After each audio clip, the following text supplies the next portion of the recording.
I'd like to welcome artist Barry Kostrinsky to Community Conversations. Welcome to LMC Media, Barry. Hi, thank you, Mike. Thanks for having me.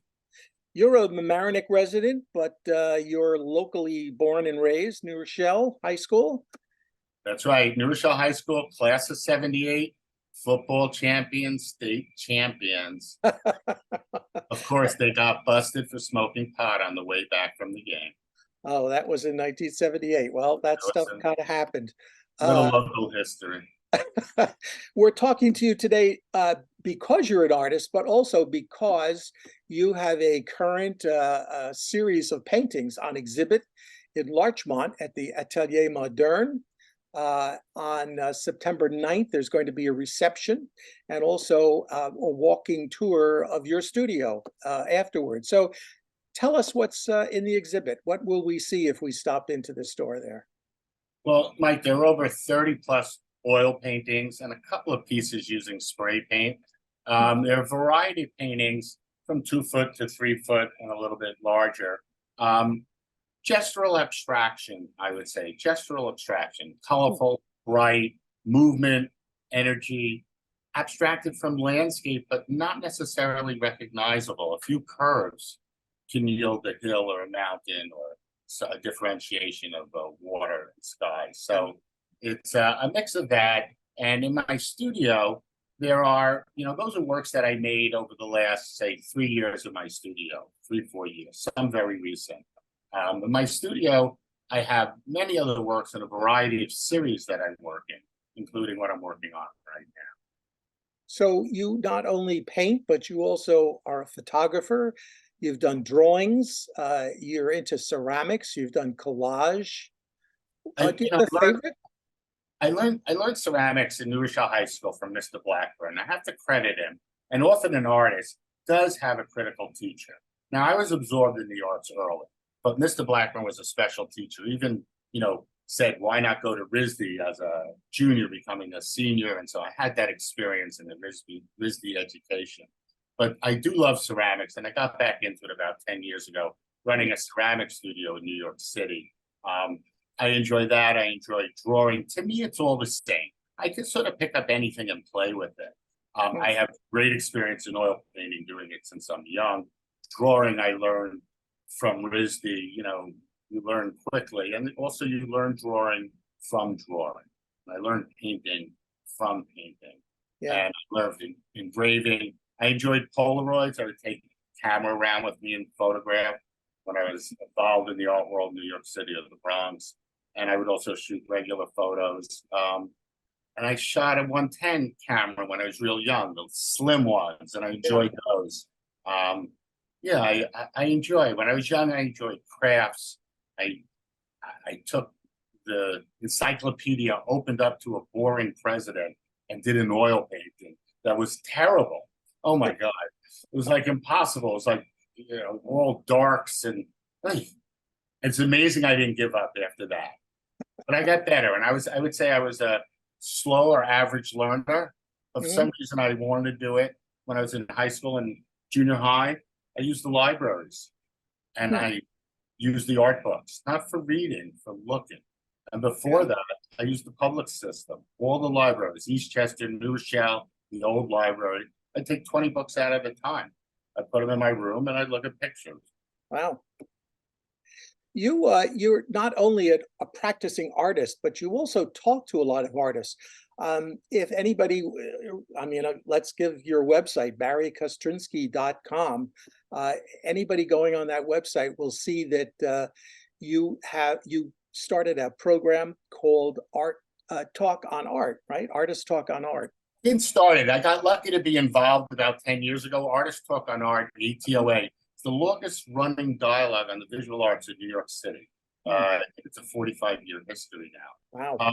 I got involved, and then I became a board member. I gave talks before that, and then I actually became board president. And it's an example of, as an artist, I take other paths. And this path was, I enjoyed interviewing, discussing arts, running an arts organization. And I did Zoom talks during the pandemic, about 70 of them weekly, that probably captured artists' responses to the pandemic without me trying to. Because our dialogues were about the artist, what's going on, this and that, and it was obvious things that changed. So, and all that's on my YouTube channel, and it's on ATOA's YouTube channel. I continued doing these talks after I left the Artist Talk on Art. I did about 50 of them. I learned a lot as an artist. Even when I had a metalworking factory in the South Bronx, I brought artists in at one point, and they made art, and I learned from that. But I do it because I enjoy it. That's a brief light into another life I had. I had a family business, ran a metalworking company in the South Bronx. As a result, I was very comfortable in Mott Haven. I opened a gallery there that made an impact in the community in the 95 to 2005, 2010 era. Is there anything in particular that inspires you? You mentioned pictures and books and libraries and things like that. Does nature inspire you, for instance? Number one, nature. For me originally, studio for me always meant going outside and painting, plein air, looking and drawing. That's the way I like to do it. However, now that I have a storage space turned studio in Larchmont, I am in the studio more. So I'm looking at canvas, and it's a little different. I am not referencing nature. So yes, nature inspires me, but then painting inspires me. Color inspires me. And sort of the magic of what can happen on a canvas. I can go through several layers, something comes out, and it's something that's organically grown with destruction and construction. So that happens. At times, I'm sure-handed. I do a painting in a few hours, and there's no overlay. There's none of that.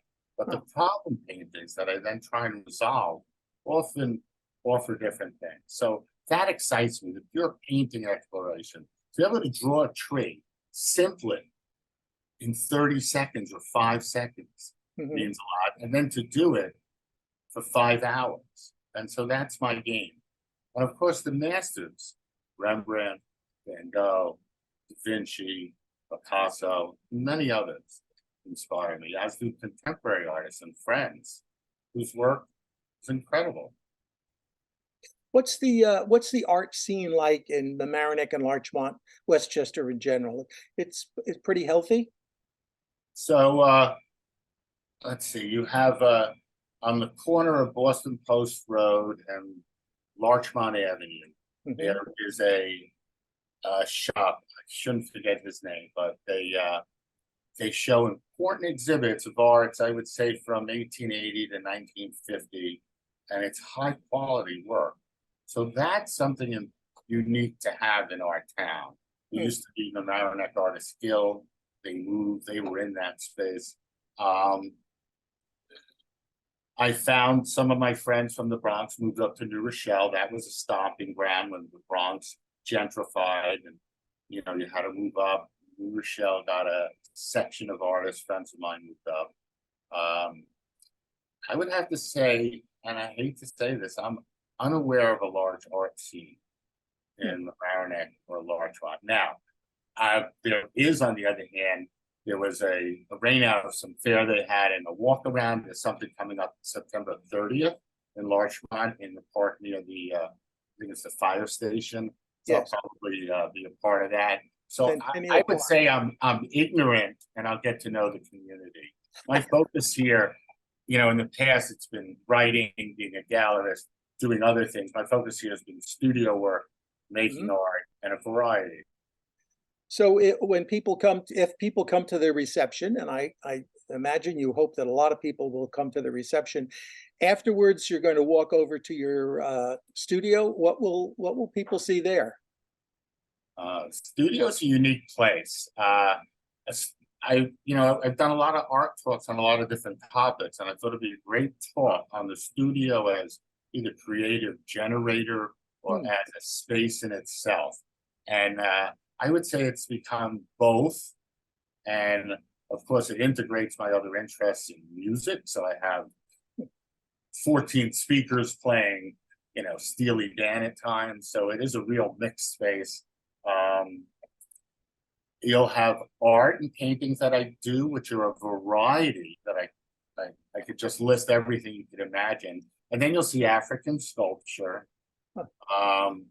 You'll see a clock from 1920.